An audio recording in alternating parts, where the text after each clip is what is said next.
मैं तुम्हारी जीवात्मा को इस मनुष्य शरीर में बंद करता हूं। तुम मेरे मकान के द्वारा उस मालिक की भक्ति करके अपनी जीवात्मा का कल्याण करा लेना।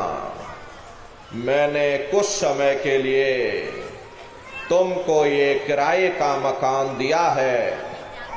जब समय पूरा होगा मैं अपने सिपाहियों को भेजूंगा। उस समय पर तुम मेरे मकान को खाली कर देना। उस समय न जमीन जायदाद काम आएगी, न जात और बिरादरी काम आएगी। मन को, बुद्धि को, चित्त को और जीवात्मा को निकाल करके इस शरीर से बाहर कर दिया जाएगा। ये शरीर आपका यहीं जमीन पर गिर पड़ेगा, क्योंकि जीवात्मा के निकल जाने के बाद में ये शरीर सिर्फ एक माटी का पुतला है, उससे ज्यादा कुछ भी नहीं। आप इस मिट्टी के पुतले को ले जाकर शमशान भूमि पर जला करके राख कर दोगे। आपकी कौम, आपका मजहब, आपकी जात और बिरादरी, आपका ये नाम उसी शमशान भूमि पर जल करके राख हो जाएगा। जिस जात और बिरादरी के लिए हम लोग लड़ते और झगड़ते थे, जिस धन दौलत को पाने के लिए हमने आपने न जाने कितने बुरे खोटे कर्म किए, तो मौत के समय में ना ये जात और बिरादरी काम आई, ना ये धन दौलत काम आया।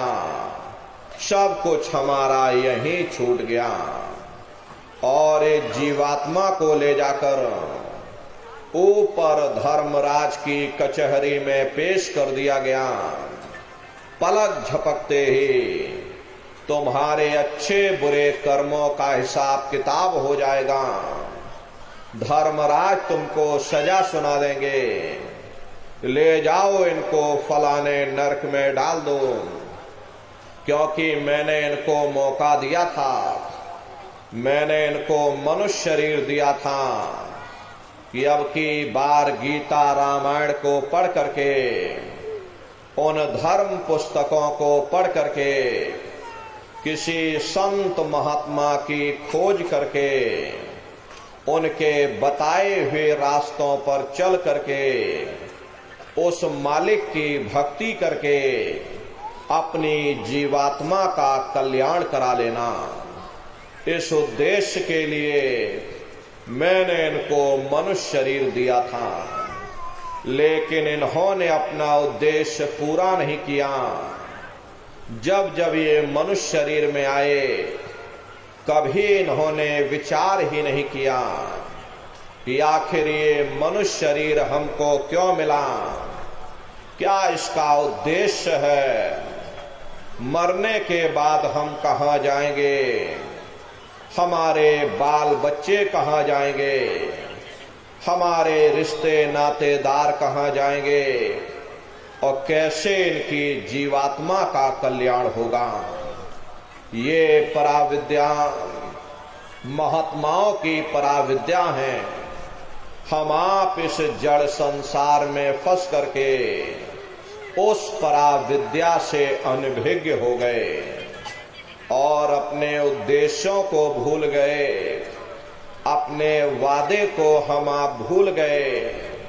वो वादा जो हमने आपने माँ के गर्भ में किया था, जब माँ के गर्भ में हम आप उल्टे लटके हुए थे, सिर हमारा नीचे था, पैर हमारे ऊपर थे, उस समय परमात्मा से वादा किया कि हे परमात्मा, इस बार हमको मनुष्य शरीर दे दो, हम भजन करेंगे, भक्ति करेंगे, हम अपनी जीवात्मा का कल्याण करेंगे। लेकिन मनुष्य शरीर मिलने के बाद में ना आपने भजन किया ना भक्ति की, बस माया की छाया में फंस करके इस मिथ्या जगत को अपना मान करके आप अपने समय को और श्वासों की पूंजी को बर्बाद करते चले जा रहे हैं।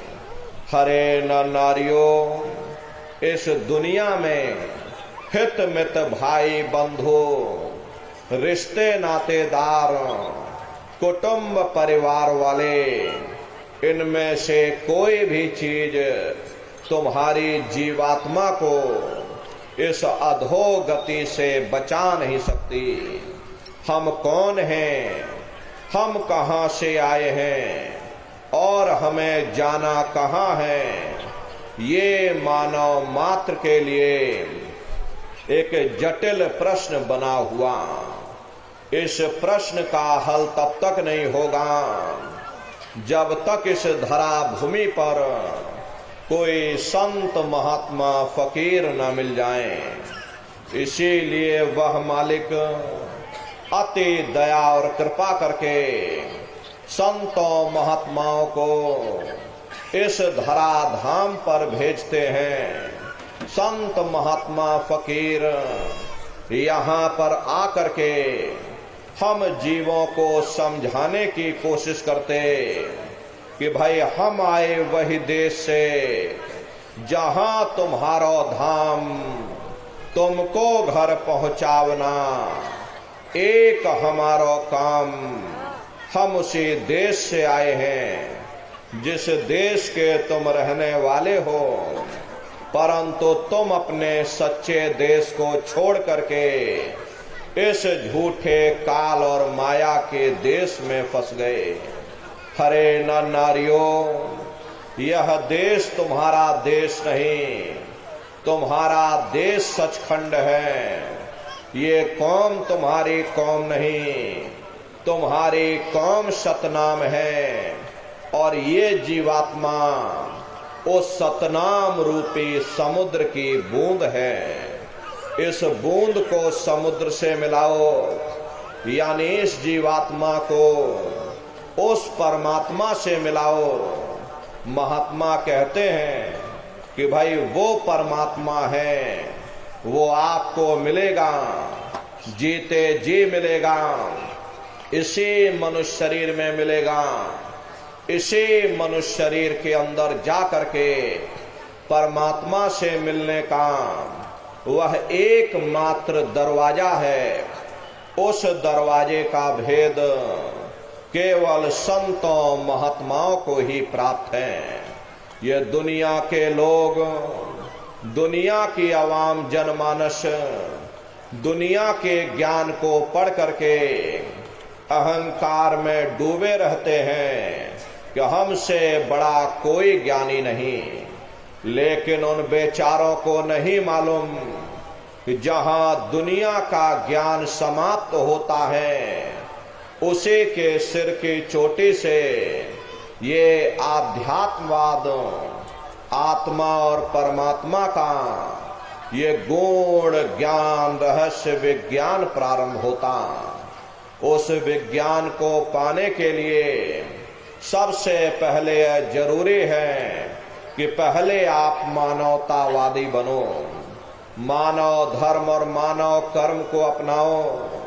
हरे मानव धर्म क्या है कि इंसान इंसान के काम आवे, एक दूसरे की निस्वार्थ भाव से सेवा करे, सत्य दया हिंसा परोपकार आदि गुणों को अपने जीवन में उतार करके और किसी संत महात्मा की खोज करके उनके बताए हुए रास्ते पर चल करके अपनी जीवात्मा का कल्याण करा ले। यही इंसान का सबसे बड़ा मानव धर्म है।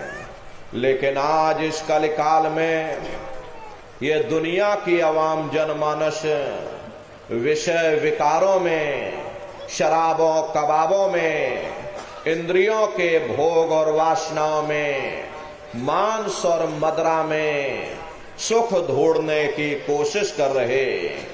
ये चरित्र पतन जैसे कार्यों को अपना करके ये अवाम जनमानस कैसे सुखी हो सकती।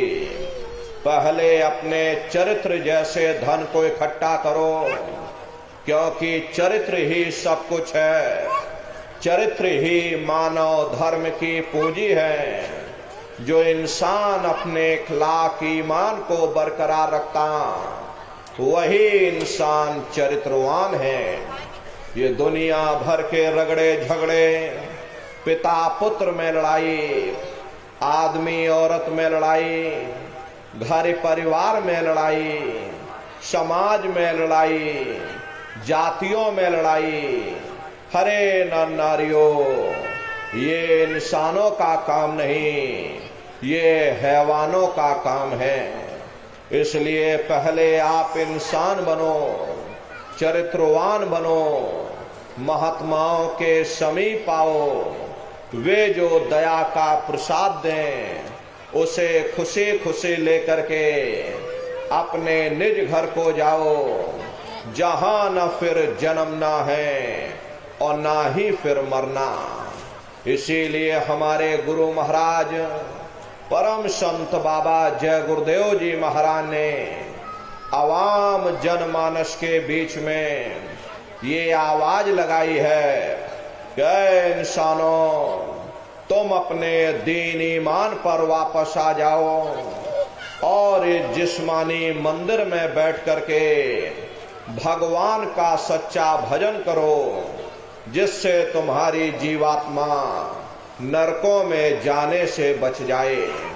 अरे हम माने ना माने, लेकिन संत महात्मा त्रिकालदर्शी होते, वे सब कुछ जानते हैं। अगर हम उनके वचनों को मान जाएंगे तो हम लोग बच जाएंगे, नहीं तो खाई और खंदक में जाकर गिर जाएंगे।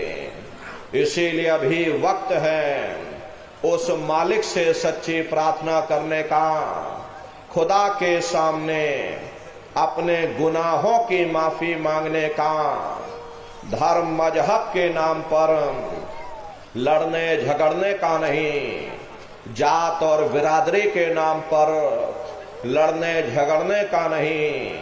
हमने बहुत लड़ लिया, बड़े बड़े झगड़े और फसादे की, बड़े बड़े नुक्ताचीनी की, सिवाय नफरत के हमको क्या मिला।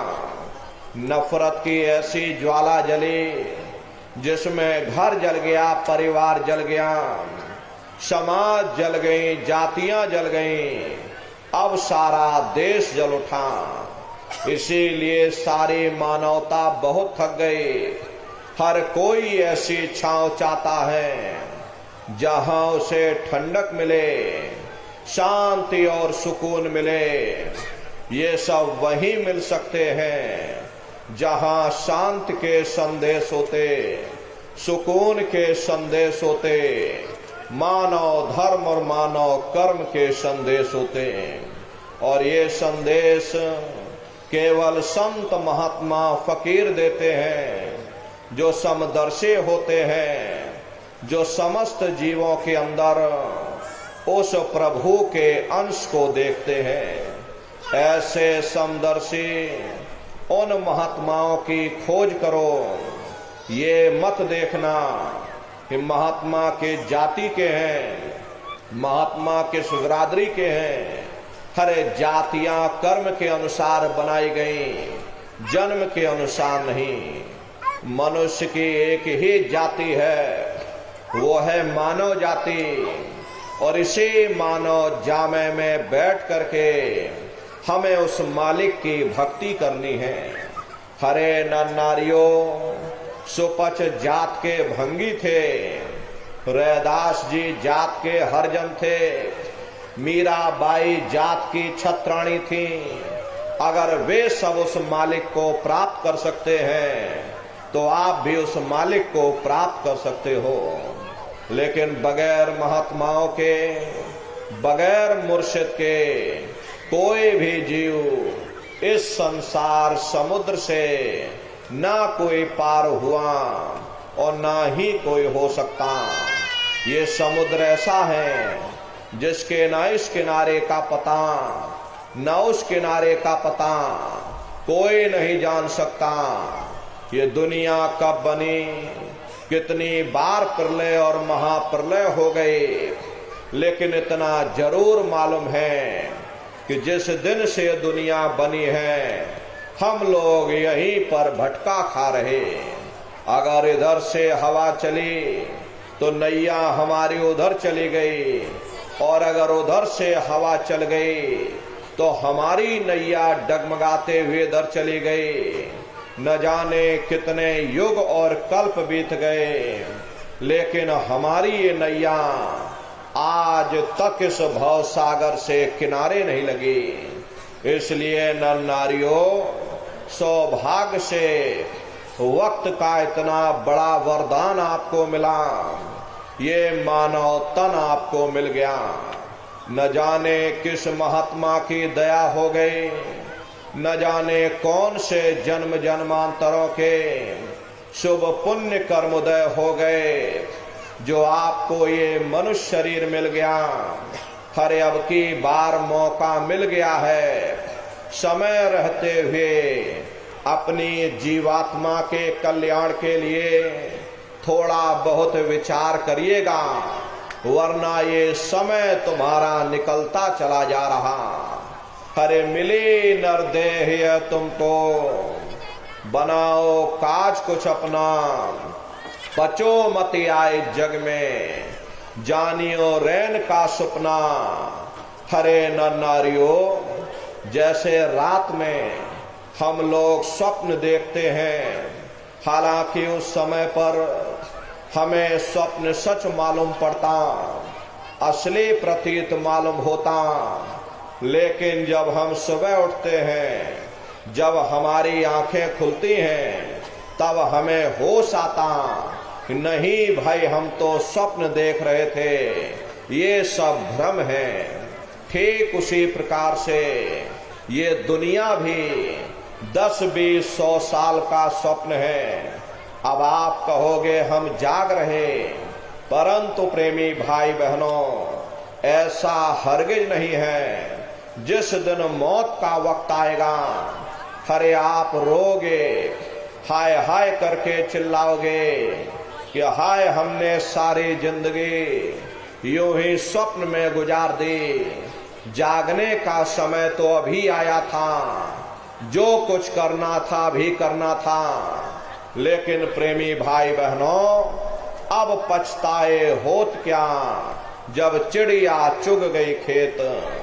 महात्मा प्रेम से जीवों को समझाते हैं कि भाई देह और गृह सब झूठा, भरम में काहे को खपना, ये घर बार हमारा अपना नहीं, हरे पराया देश है, ये सराय खाना है, ये मुसाफिर खाना है, ये शरीर भी तुम्हारा अपना नहीं, ये भी काल का पिंजरा है, किराए का मकान है, पराया मकान है। किसी को 40-50 साल के लिए मिला, किसी को 80-90-100 साल के लिए मिल गया।